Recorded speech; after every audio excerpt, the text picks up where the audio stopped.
And we are back. Power Rankings, Week 4 edition. We're going to get right into it. Starting out at number 32.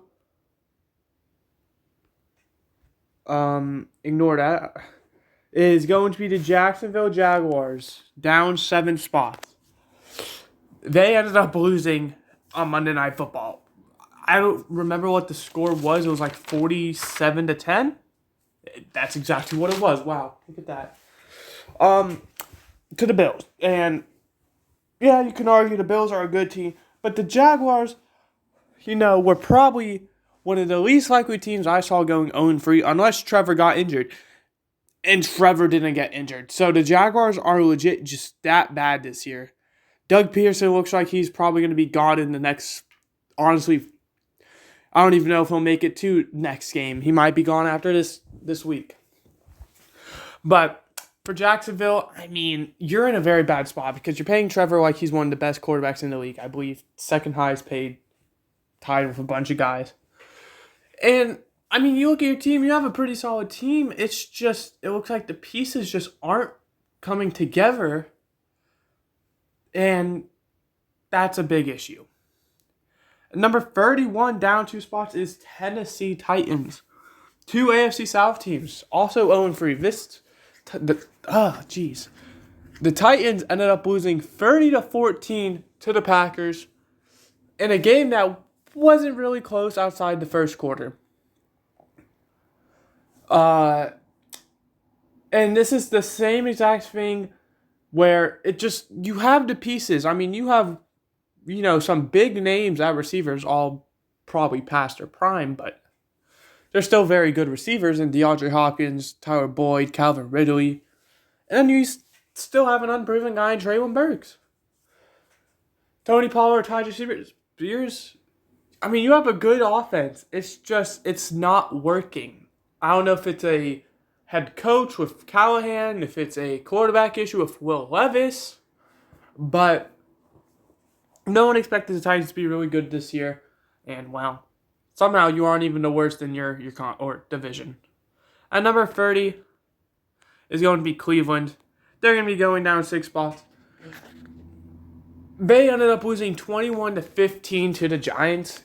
And this is where we need to talk. Because Cleveland, you look at them. They have arguably one of the best teams in the league besides quarterback. And I understand, why they're playing Deshaun Watson. He's got like $64 million coming in for the next 3 years. Well, I feel like it's about time you bite that bullet and you start a guy like Jameis Winston, who is getting paid a lot less, but at the same time, you're kind of wasting all these guys that you are paying. Myles Garrett, Denzel Ward, a lot of the guys who are Amari Cooper, the guys who are getting paid aren't benefiting from it, and very soon you could be looking at a bunch of guys requesting trades or to be released. And I think if you're the Browns, you're just going to have to bite the bullet now, accept that you made a horrible decision in Deshaun Watson, and move on. And try and compete with a guy like Jameis Winston and look to getting a new quarterback in the offseason, whether it be through draft or free agency. Or maybe, who knows, maybe Jameis ends up being good and you roll him. Number 29, we have the Raiders going down 8 spots. Right. The Raiders are lucky not to be the bottom. The only reason they are is because they beat the Ravens. How are you the first team to lose to the Panthers? Shout out to the Panthers, by the way. They looked like an amazing team. Looks like Bryce Young was the issue. Andy Dalton might win Player of the Week offensive AFC. And I did not think in the year 2024 we'd be talking about Andy Dalton getting that reward. But about the Raiders, they just did not look good. I mean, they looked good on like the first drive, but outside of that, nothing to say that's positive. Antonio Pierce, as much as the people love him, I don't know if he's qualified as a head coach. Granted, he's in a very tough situation with, no quarterback. So I don't think you can necessarily, rule him out immediately. I think for the Raiders, kind of in the same situation as the Browns, where you kind of just accept that this season's going to be a rough ride, and come, free agency in the draft, you look for a quarterback. Or maybe you'll let Aiden O'Connell start, and maybe he ends up being good. Who knows? 28 is going to be the Giants. They're going to be going up 3 spots. They did win 21-15. They looked pretty solid compared to the past 2 weeks they played, and they didn't look very good. Even with the win, they looked better than they have the past 2 weeks, but that wasn't really hard to beat. And, well, I still think the Giants that beat the Browns are the Giants who will continue to lose to other teams, especially a team like the Cowboys on Thursday night. Stop giving the Cowboys, these peak games, games of the week, 425s or, primetime games. They've all been bad. But for the Giants, they are going up because they did finally get their win. Much deserved. They deserve to win that football game. And there's nothing else to say. Maybe, you somehow upset the world and beat the Cowboys, but spoiler alert for predictions, I don't see that happening. And I'm going to be honest, I don't even think it's going to be close. 27, we have the Bears down 4 spots. I did not think I'd be having to do this by week 4. Week 1, what were they? They were like number 14 or something. I had them in the top half. I know that for sure. Yeah, number 14. What has happened? You guys looked like a very good team in preseason. I know you guys have been suffering some injuries, but that's not really any excuse because Caleb Williams as the number 1 overall pick should not be getting outperformed by, the 2 other rookies who are starting. And the 2 other rookies who are starting balled out this week. I mean, we're in a situation where we're talking about Caleb Williams potentially being a bust already because he has struggled so much in this transition from college to NFL when he has the pieces to do well. The Colts are not a very good team, and yet somehow they were able to lock Caleb Williams up. They weren't able to lock up Malik Willis. That speaks volume. The Bears' defense is doing so well. They're just like the Browns. The Bears and Browns. I mean, they're so similar. You have all the pieces to do well, but at the end of the day, the quarterback's holding you back. And the issue is Caleb Williams needs to perform. There's no reason he should not be expected to. Come on, Bears. I hate you guys. I mean, I'm a Packers fan. But this is getting ridiculous. Number 26. We have the Dolphins down 6 spots. I feel bad for this team. I'm going to talk about them very briefly. They're going down because Tua. Right? Skylar Thompson, Snoop Huntley, they're not good quarterbacks. Let's make it clear. I don't care if Snoop Huntley has a Pro Bowl. He's not going to be a starter for, many teams. He's going to be a Gardner Minshew where he will be a high-tier backup, low-tier starter. He's going to be that bridge quarterback where you go from, moving on from a veteran to, a rookie or, a sophomore, whatever. The Dolphins are just in a bad spot because they got injured with their quarterback. And they don't have a backup to really rely on. So that's why they're going down. And I'm sure when Tua comes back, they will be back to rolling. So, it sucks that they're probably going to be done for the season because they're probably going to go at least 0-4. I don't know how long Tua is going to be on IR, but I don't see them winning a single game while he's not starting. So, I mean, it's going to be a very uphill battle for them to make the playoffs. Number 25 is the Panthers. Up 7 spots. They ended up winning, dominantly. What was it, 37-14 or something like that? 36-22. They looked amazing. Andy Dalton looks like he has been on this team for the past 10 years. That's saying a lot when you had a number 1 overall pick who is supposed to be starting be benched. And you have a rookie head coach. and they went ahead and they dominated. I think the issue was Bryce Young. As much as I hate to say it, I just feel like maybe he's not going to be good on the Panthers. He could be good on another team. I mean, let's look at guys like Malik Lewis, who sucked on the Titans, and now that he's gotten a chance on the Packers, he's doing something. Maybe he just needed the right system. And I think Bryce Young very well might be one of those players. And unfortunately, he's just not on the right team right now. Come the offseason or maybe even the trade deadline, he could be traded to a different team who, will actually know how to utilize his talents. But for the Panthers, I mean, you looked amazing. And I would not be surprised if you keep this going that we could be talking about you guys competing for a playoff spot, which is insane to think since you went from the first overall pick to, well, competing for a playoff spot. 24, we have the Bengals down 6 spots. I did not think we'd have to be talking about them like this either. I mean, week 1, I understand. That's what the Bengals do. Week 2, it's against the Chiefs. That I completely understand. But the Commanders, I don't get. Jaden Daniels decides to have a career game, and the defense didn't really do anything. Because this was the game I was watching. I'm going to be honest, I did not watch that Bills-Jaguars game past halftime. But the Bengals, I mean, they had the offense that game. They were able to score 33 points, and that was not enough to win. So it seems like it's a defensive issue, and you're playing the Panthers next week. So, I mean, once again, you have a team who isn't the greatest, although they look spectacular last week. I don't see them carrying that same success. So the Bengals, I mean, if you guys start 0-4 with, losses to teams like the Patriots, Panthers, and Commanders on your resume, I don't think there's any hope for you guys making the playoffs.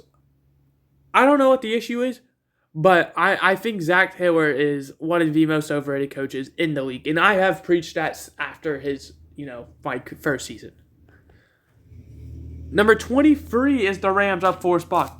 Now, I understand the Rams beat a team like the 49ers, and that should warrant, a big bump.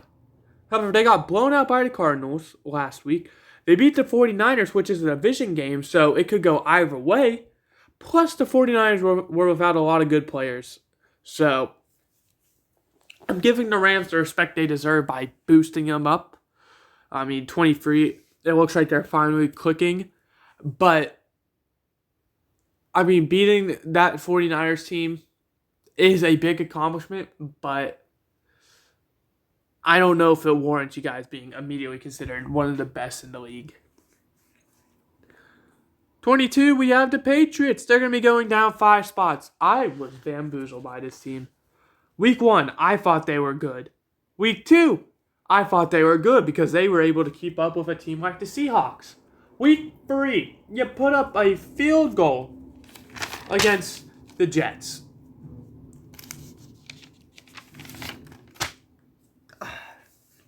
I don't understand. Jacoby Brissett does not look like he is that worthy quarterback that you guys maybe thought he'd be just for one season. He looks serviceable, but I mean, I feel like we're going to have to be talking probably in about 2 weeks' time about putting Drake May in. Because like I said, the first 2 weeks, the Patriots looked like Drake May could be a starting quarterback without any concern. Well, after that week 3 game, it's like, maybe not. If Jacoby's going to struggle. So, I think, personally, you might want to let it ride for a few more weeks. Like I said, 2-3 weeks.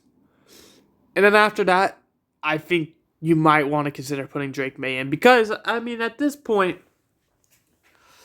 you're not going to do anything. So you might as well see what your rookie quarterback has. Number 21 is going to be the Colts, up 7 spots. I mean, they had a defensive dominant win against the Bears. It was like 23-7. 21-16, but that score is a lot is tainted. So, I mean, the Colts look like a better team. Anthony Richardson looked a lot better than he did last week against the Packers. I don't know if you're ever here that, but that scared me. So I actually rotated. So I don't know what to think. Because if Anthony Richardson's able to keep building off of this week, I think the Colts could be talking about, playoffs. I mean, you look at the AFC, the Raiders, out of all teams, are the 7th seed at 1-2. The Colts are 1-2. So I mean, why can't they make a run for it? They won 8-9 last year, so I think it's very well possible. I think Anthony Richardson has potential to be a great quarterback. Number 20 is the Broncos. They're going to be going up 10 spots. Very dominant win by them. I mean, oh my goodness. 26-7 against the Buccaneers out of all teams. The Buccaneers, who I had ranked number 2 in last season's power rankings. The Broncos, who I had ranked 30th in last season's power rank, or last week's power ranks. Bo Nix looks like a great quarterback. Yes, he has not thrown for a touchdown yet, but he didn't need to. He was able to just march the ball down the field and rely on the running backs to get it into the end zone. He was making throw after throw. It sucks that it wasn't getting into the end zone, but he was able to bring them down to the 5-yard line and just have the running backs rush it in from there. So, even though he did not get a single passing touchdown, he still played amazing. 19, we have the Cardinals up 3 spots. They lost 20-13 to the Lions, but they were in it the whole game.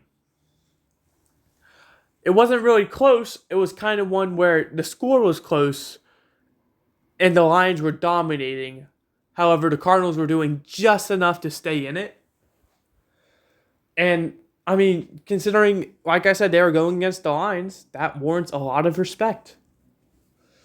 The Cardinals went from, in my opinion, one of the worst teams in the league to, I mean, they're keeping up with the big dogs. And I don't necessarily think they're going to make anything out of it this year. However, they have the pieces to, going into next season, probably be one of the scariest teams in the league. I mean, I think they're going to skip from not making the playoffs to Super Bowl contenders, kind of like how the Texans did. Number 18, we have the Commanders going up 8 spots. I know, I'm probably disrespecting them here, but I couldn't put them above a lot of these other teams. It was hard for me to not, especially with how they went into, Cincinnati against one of the best quarterbacks in the league, and they were able to outscore them. That was an offensive game. Both teams put more than 30 points on the board, 38-33. That's a credit to Jaden Daniels. If Jaden Daniels plays like he has the past 2 weeks where they have to either not score or they rely on field goals, they're going to lose that game because their defense was not very helpful. Like I said, 33 points, and they were able to hold off the Bengals. So, Jaden Daniels, I have a lot of respect for you. I think Rookie of the Year might go to you. There are a few players I think deserve it more, but, I mean, you are a quarterback, so you're going to get, more attention. I think Malik Neighbors right now deserves it. 17, we have the Cowboys down 7 spots. 28-25 loss to the Ravens. However, at one point they were down 28-6. I just can't put the Cowboys, this far down. That's why I have them above the Commanders. Because even though the Cowboys are 1-2, losing record, which is crazy to talk about, they're still the Cowboys. They're probably going to end the season 11-6. I think that this season is going to be an eye-opener for them. However, I think I've been saying it for the past few years now. I think this will be the final season with Mike McCarthy as the head coach, unless it ends up with them representing the Super Bowl. I don't necessarily think they have to win it, but at this point, the Cowboys roster is so good, and I feel like Mike McCarthy is holding them back. 16, we got the 49ers. Down 8 spots. That was a horrible game. 27-24, the 49ers winning the whole time against the Rams, but just choke it away at the very end. And, well, same thing with the 49ers. This is a team where I don't feel comfortable putting them any lower. The fact that the 49ers are 1-2 is a different story than the Cowboys, because the 49ers, we know they have a good head coach. Yes, he can't get the job done, but he can at least take them to the big game. And my big issue is the injuries. I mean, Deebo Samuel, I know from him being out because, well, I have him on fantasy, and it hurts. George Kittle, Christian McCaffrey. That's probably the 3 biggest names on that 49ers offense. And all 3 of them are injured. And yet they were still able to keep up. So I am going to drop them because, they did lose, and yes, they are injured. But it showed that even though they are injured, they are still able to compete with some of these teams. 15, we got Baltimore up 4 spots. They pick up a nice 28-25 win against the Cowboys. And they had a very dominant first half. I mean, they dropped 28 points in the first half. That game was not fun. They need to stop putting the Cowboys on these big games. Games of the week in prime time. Because they're either really good for the Cowboys or really bad. The scores, don't look at the score, all right?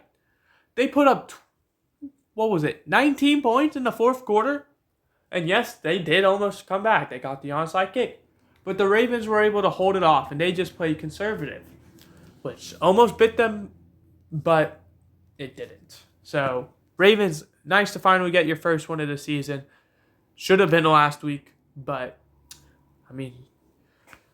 you have another tough game, so good luck. You're going against the Bills, so if you want to prove that you're, truly a good team, that's a good time to do it. 14 is the Falcons up 2 spots, even though they lost. They're going up. They barely lost to the Chiefs, and, would you be surprised if the refs had a little bit involved in it? And I seriously think we need to have a talk. Come on. This is 3 weeks in a row. There's been 3 games this season, and all of them have been decided by, the referee's hands. This should not be a thing. I'm not saying the NFL's rigged. I'm just saying maybe we need to get more referees because some of these guys should not have their job. Falcons played amazing in that game. There were some people who did well, some people who didn't. Bijan Robinson being one of them. Thanks for selling my fantasy game. But with that being said, the Falcons we saw, they're able to hang with the big teams. They really struggled week 1, but that's a bit to do with going against probably the best defense in the league. And it's week 1, so a lot of rust is going to be there. They were able to, beat a high-powered team week 2 in the Eagles, and they were able to hold up a high-powered team in the Chiefs in week 3. So, give respect to the Falcons. Number 13 is the Chargers. They're going down 4 spots. They ended up losing 20-10 to the Steelers. A big thing about that game was Justin Herbert. He was playing through an injury and ended up getting injured again. And I'm not necessarily saying that that's the reason they lost. The reason they lost is because the Steelers defense. I don't think it matters who the starting quarterback is, starting receiver, running back, O-line, tight end. None of that. That Steelers defense is elite. The Chargers, did their job. They allowed the Steelers 20 points, but at the same time, the offense couldn't get it done. And Joey Bosa got injured as well, so for the Chargers, it's going to be an uphill battle now because your star players are starting to get injured. But I don't know how severe these injuries are, so that's why I have them at 13 right now. I believe there should not be threatening severe time. I think both Joey Bosa and Justin Herbert will be fine. 12, we got the Buccaneers minus 10. 26-7 to the Broncos. Really?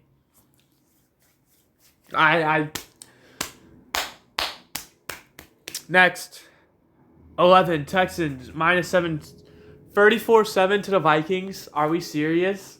Both these two teams. We're going to talk about both of them at the same time.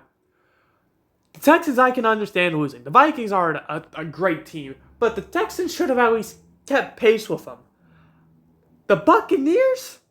Putting up 7 points against the Broncos, I don't care who they got on their defense. Pat Surtain, yes, he's probably the best corner in the league. I will give him that. But who else do they really have? I don't know how you put up 7 points. Both of you guys. Mike Evans, come on, man.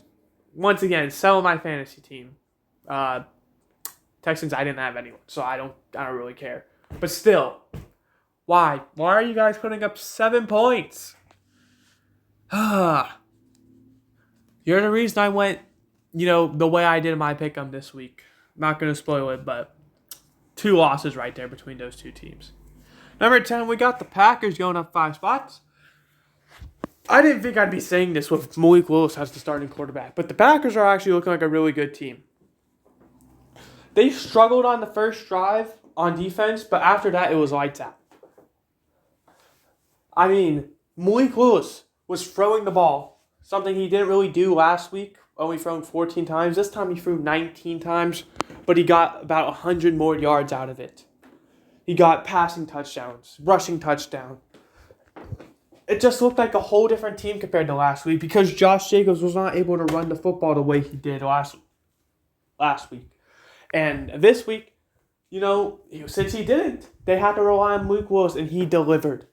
So, Jordan Love, I do expect to be back for the Vikings game. I don't know if he's going to be limited to,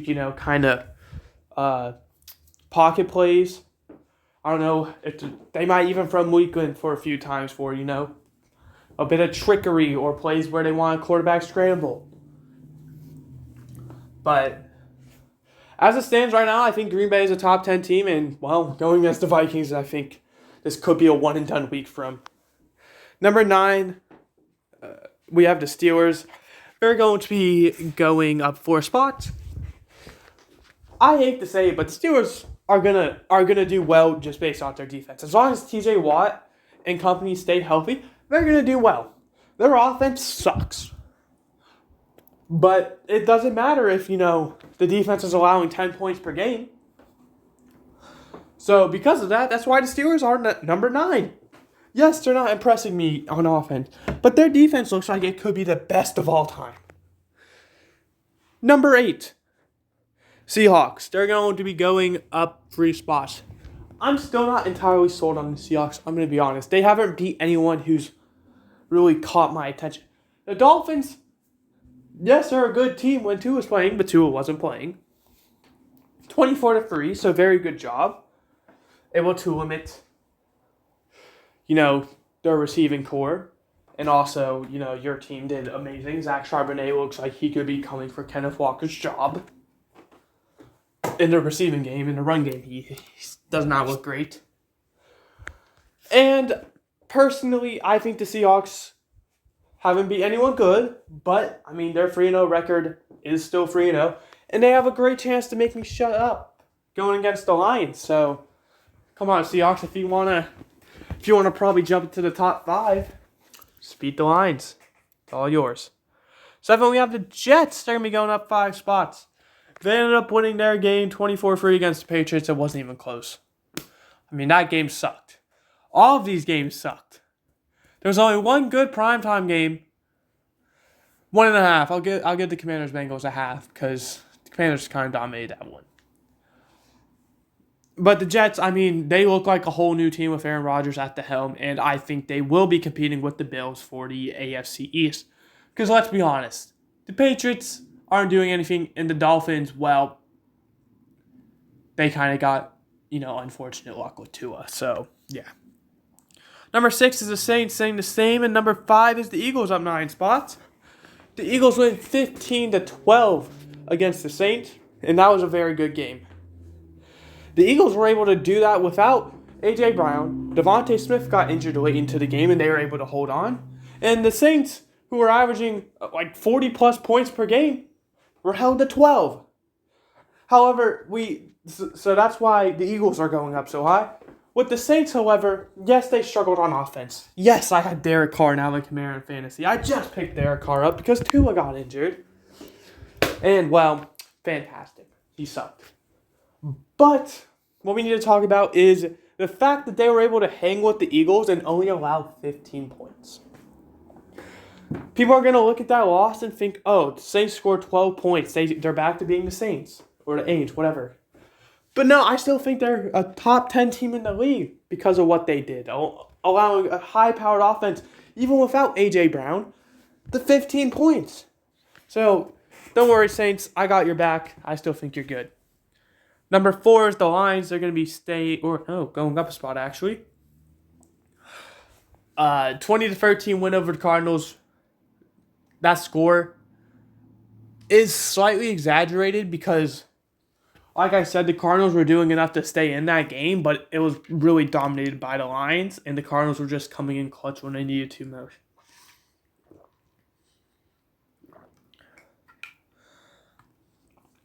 The Lions have a big game against the Seahawks on Monday night. Another doubleheader, which I don't understand why they do that. But for the Lions, I mean, it looks like they just had a trap game against the Buccaneers because the Buccaneers, well, I may have been tricked by them. Number 3, we have the Vikings up 4 spots. All right, Vikings, I'm sold. You guys are elite. Sam Darnold looks like a whole new quarterback. I don't know what happened. I guess maybe Kyle Shanahan and all of that, but he looks like he's a top 10 quarterback in this league. Justin Jefferson looking like he's the best receiver by far. I mean, it looks like it's Justin Jefferson, and then there's he has his own tier.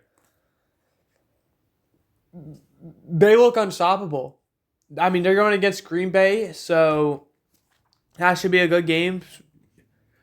Hopefully. Come on, Green Bay, please win. But for the Vikings, I mean, I'm sold on them. And I think it's a very close top 3. And I think there's a good chance the Vikings jump number 1, depending on what happens this week. Number 2 is the Bills. And I'm just going to make it number 1 is the Chiefs. The Bills up a slot, the Chiefs stay the same. The Bills, I mean, they look like the best team in the league. I just praised the Vikings, but I mean, if there was that looks like it will be the Super Bowl matchup is Bills-Vikings. And if going into the season you would have told me that, I wouldn't have believed you. But I mean, here we are, and I believe it. The Bills look unstoppable. I mean, they dropped 47 points or something like that on the Jaguars while only allowing 10. And this is why the Jaguars are healthy, by the way. They're not missing anyone. I mean, I got to give the Bills credit. And they are playing the Ravens next week. And I feel like if they're able to beat the Ravens, I might have to say screw it to, keeping the Chiefs number 1. Because the only reason I'm doing that is because I go by this kind of motto where the Super Bowl winners is going to be ranked number 1 until they lose. But I don't know if I can keep following that because there are so many teams who look better than the Chiefs. But we also have to remember the Chiefs always are the worst in September. So, I mean, only one more game and then they're going to be the Kansas City Chiefs that we know. So that's why the Chiefs are there. Because, yes, they have won every game by 1 score with, of course, controversial penalties going in their favor. But wins are wins. So, Chiefs, at this point, I'm guaranteeing you this last time, all right? I don't care what happens next week. If the Bills put up 50 and allow 5 points and win, and you guys put up 10 points and allow 9 points and win, I'm putting the Bills ahead of you guys. I'm just making that known now. All right, but that is going to do it. I hope you guys enjoyed. I did. I know this was a very long video compared to what I normally do, but there was so much to talk about this week. I'm sorry. I'll see you guys next time with the predictions. Goodbye. Hope you enjoyed.